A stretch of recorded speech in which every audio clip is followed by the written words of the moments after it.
of impact investing has allowed so many social enterprises to grow. So the two are very interlinked. Great, thank you, Seth. And thanks everyone for having me here. I'm really excited to be teaching this course and to be part of the Baumhart community. So Seth, that was, a great intro, because really this course is really about how does an investor invest in these social enterprises and the various objectives, strategies, and tools for doing that. Emily, if you could just go to the next slide. So the first thing that could literally be a whole course is really just defining impact investing, because I think it's such an opaque and intentionally decentralized world compared to some of the topics that Dan walked through in terms of what is ESG integration. Because the core definition is intentionally investing for both the financial and social return, and a measurable financial and social return. But all of these questions you see here are not answered in that definition. And that's because the types of investors and the pools of capital in which they're tapping in order to make these investments are really widely dispersed. Everything from someone taking a portion of their philanthropic pool of capital and saying, not that it is better or worse than providing a grant to a nonprofit, but that there are social enterprises and for-profit business models that have a different way of creating a different type of impact by selling products or services, or the way they operate their business. And on the other hand, it can also just be viewed as a better way, a more responsible way of investing that considers more risks and opportunities, a longer term time horizon.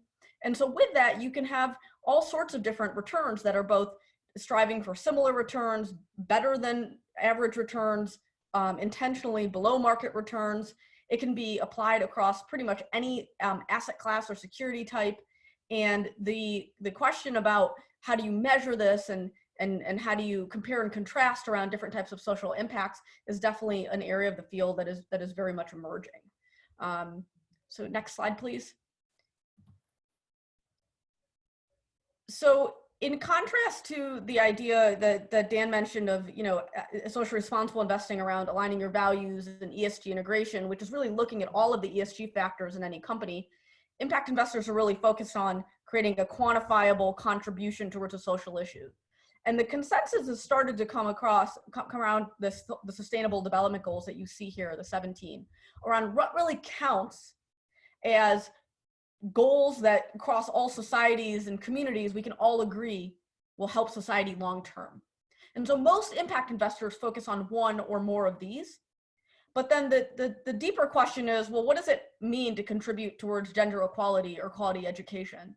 And so the framework you see on the right here is the impact management projects framework that goes one step deeper in terms of asking the questions, well, what type of impact, what type of outcome, for whom? For which groups of people? Who's left out? Is it widening inequity gaps or is it narrowing it? How much? For how long? What's the depth of it?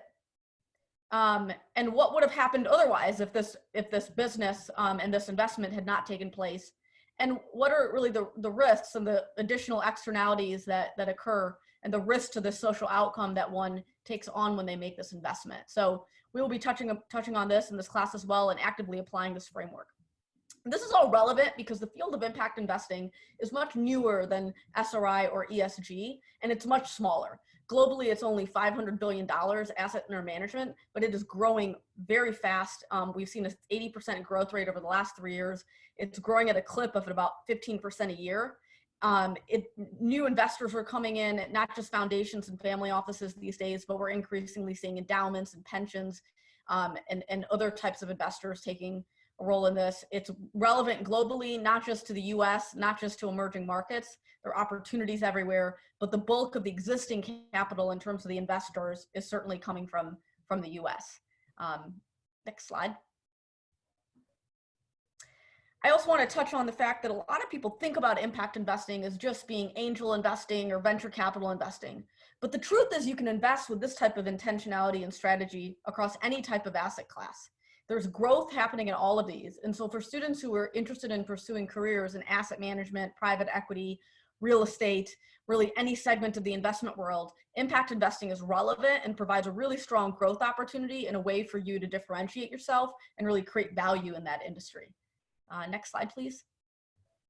And so we will spend a lot of time in the class as well going into every asset class and how impact investors are deploying capital, what strategies they're using in each of these. And the class will not just be about venture capital, but really look at all segments of a portfolio. Next slide, please. We'll also focus on what are the business models for creating impact. And so we use a framework called the 5P model, an impact engine. And what I typically focus my teaching on is really examining within a business, what is the driver of impact? Where is your thesis? And there are different trade-offs to each of these approaches, and some businesses employ them all. And also at different stages of a company, certain P's become more relevant, more powerful, and also more difficult to execute. And so we'll have a number of case studies and opportunities to evaluate how a CEO can use the 5Ps and how investors can evaluate and understand the impact and the risks to it by using this framework. Next slide. We'll also spend some time, I do want to think of this as really an investment class. And so looking at the risk and return characteristics of various types of impact strategies. As I mentioned in the beginning, this can be very intentionally striving for market rate returns. It can also be very intentionally trying to sacrifice some amount of return in order to maximize the impact. And so we'll look at and really kind of have some applications where we can assess and practice evaluating, well, what would the expected risk and return be of this investment? And finally, measurement. You can't be an impact investor if you're not measuring. At the same time, it's part of the field that is evolving very rapidly. The more rigorous you want to get, the more scientific you want to get about measurement, the more difficult it is to do, particularly depending on the time horizon of your investment strategy. And so the course will touch on kind of what are practitioners doing, as well as where is the field going and what are some of the kind of the cutting edge of it, where is kind of standardization around impact measurement headed. And that's all I have. I just want to answer a couple of questions that came up in the chat box. So L&J stands for Liberty and Justice. It is a clothing designer that is based in Liberia, and they were intentionally located their business or their factory in Liberia in order to affect positive change for the community there by employing women, and because we'll talk about it in the class, but basically not only the place, but the people they employed have had a knock-on effect of increasing the percentage of children in school from about 60% to 90% for their employees. And then does the current public market decline? That is a long and deep question. There's no way I can answer it, but the short answer is that I do, it's a matter of opinion. I do believe that most public equity investors are not fully, yielding the opportunity they have in front of them to really have an impact through shareholder engagement, through ESG integration. That's it.